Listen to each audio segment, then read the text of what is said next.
So I know he's facing civil rights. Now, I never watched with Dr. King, but I do know that I did meet him one time when the Baptist convention was here. But I know in terms of when those big three in civil rights we used to call NAACP, Roy Wilkins, Urban League with Whitney Young, and then CORE, the Conservation Party with James Foreman, and then SCLC with Dr. Martin Luther King. And even Walter Reuther of the Automobile Union joined them, and you can see the thousands marching across the streets of America for justice, for equality, the kinds of things that here in 2012 we're still talking about. And because if America is ever to become what she has been saying she is, if America is ever to become what she needs to be, and that means that each one of us, regardless of our politics, regardless of you're vegetarian or carnivorous, regardless of what it is, we've got a job to do as sisters and brothers under the one Creator. And one of those great books is written, it's in the Torah, the first part of the Torah, or the Holy Bible, where it says that after the Creator made heaven and earth and everything therein, then decided to make one human time. How? In the likeness and image of the Creator. That means all 6 billion of us on planet Earth, not only 300 million in America, but all 6 billion of us on planet Earth are made in that same likeness and that image of the Creator. And we represent various faiths, and we need to understand that as people, that we're all the above and more. So as we trace the civil rights movement, and really, I would rather call it the human rights movement, because as soon as those slaves set foot in Virginia in 1619, the human rights movement started for those of us who are African ancestors. And the movement is not over yet. Just today, I don't know if you've had a chance to listen to CNN, but understand that Mitt Romney, whose parents are going to be the candidate that faces off with President Barack Obama in November, has said this, that as soon as he becomes president, God forbid, as soon as he becomes president, he's going to make sure that all those persons who are undocumented persons are going to be sent back to their respective countries. That's America. Land of the free, home and great. That's America. That's where the lady stands in the harbor. You know what I'm talking about. I don't know if she's in New Jersey, New York, but she's out there in the harbor. Holding in one hand the Declaration of Independence, and on the other hand the term card, and saying, give your tires before you hurt fast and turn degrees free, and promises them to go to door. What happened to that, folks? What happened to that Democrats, Republicans, and Independents, and even Tea Party folks? What happened to that? We're begging folks to come to these timber shores. And now in 2012, we're wrestling with a kind of a reverse-ism, if you will, in terms of the freedom and justice and equality that we've called for throughout these many years. There's a new day is gone. And if we don't get on board and make sure that we vote, and vote as often as you can, we're in trouble. This nation is in trouble. And we all know that the blame has been placed at the feet of our president, and has to be an African ancestor. No other president in the history of this nation has been served as much as Barack Hussein Obama. No other. And the Tea Party has taken the place of the KKK. Not much different. Not much different. I believe in the two-party system. I think it's healthy for America. Become Democrat and Republican, independent, vegetarian, whatever the case might be. I believe in that. I think that's what makes us healthy as a nation. But I've never seen so much mean-spiritedness and actually down and out hatredness that I've seen in the last 4 years. Since November 2008. And you remember the one senator who said, as soon as he got reelected, my job is to see that Obama does not get reelected. Made me feel good, and I don't know if I should stand very day, January 2009, when the Supreme Court Justice, and I remember those few words when he swore President Obama in.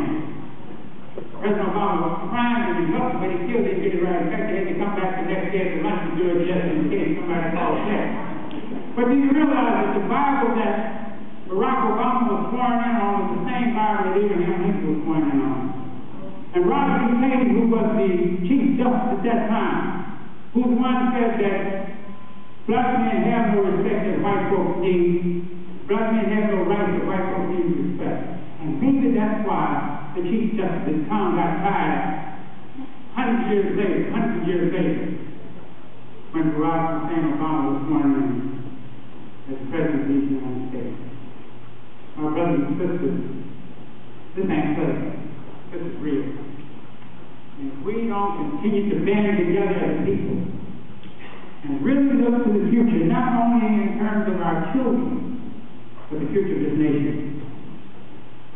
It used to be, we could say that there are nations who are ones who are just arriving and coming into their own. That's not the case anymore. Nations all over the world are coming into their own. And many of them are moving towards democracy because they see what this nation, when we're together, can produce.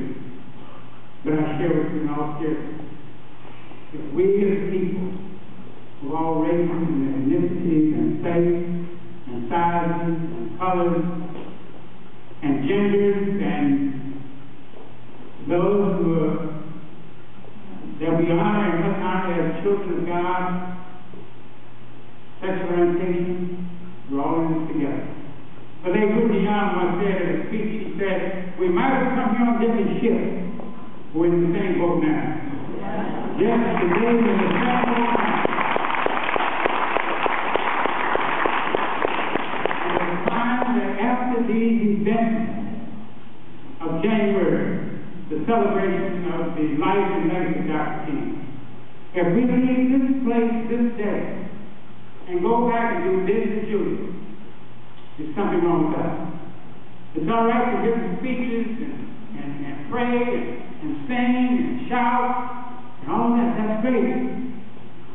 But the work must begin. Work must continue. And I'm concerned about our young folks in the future. What is their future like?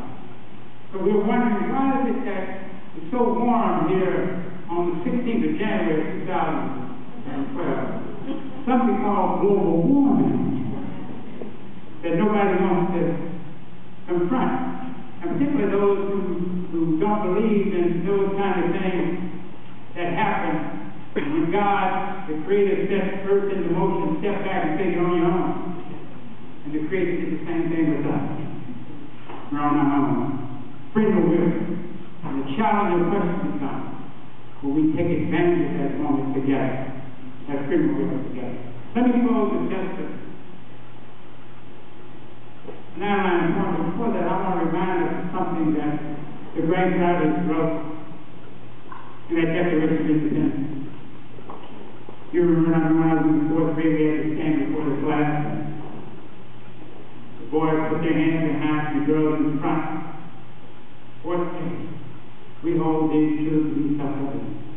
That all men are paraphrasing and women are created equal.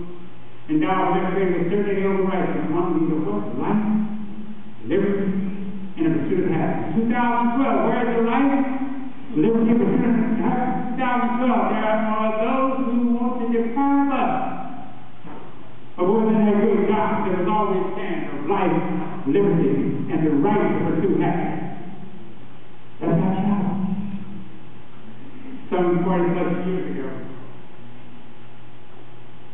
I heard the speaker who has been president of Morehouse College, and I'm proud to say I have 2 grandsons who graduated from Morehouse College, along with Dr. King, at the same time, along with Dr. King and Anthony Young, and Denzel Washington, and others, and going on. He came to Second Baptist Church to speak on an anniversary. 99 points for the justice. And I'd like to deal with you. It's challenging. It's profound. It crosses racial, ethnic, religious, state of mind. And it's called God's name. And the rabbi says, I'm only just a minute, only 60 seconds in. It was for some reason, I didn't pick it and choose, but it's up to me. I was struck if I use it. I must give account if I use it. Just those 60 seconds for the life of him. That's what I like about God. For a minute. Dr. Benjamin Mays said that and resonates in my mind today from 40 years later. The blood is still running warm in our veins despite our arthritis and all those other kind of things. Let's take advantage of the moment that we have and use it for the goodness that Dr. King left in his letter for us. Of the love of society, of the love of people, of the world, of the love of city, state, nation,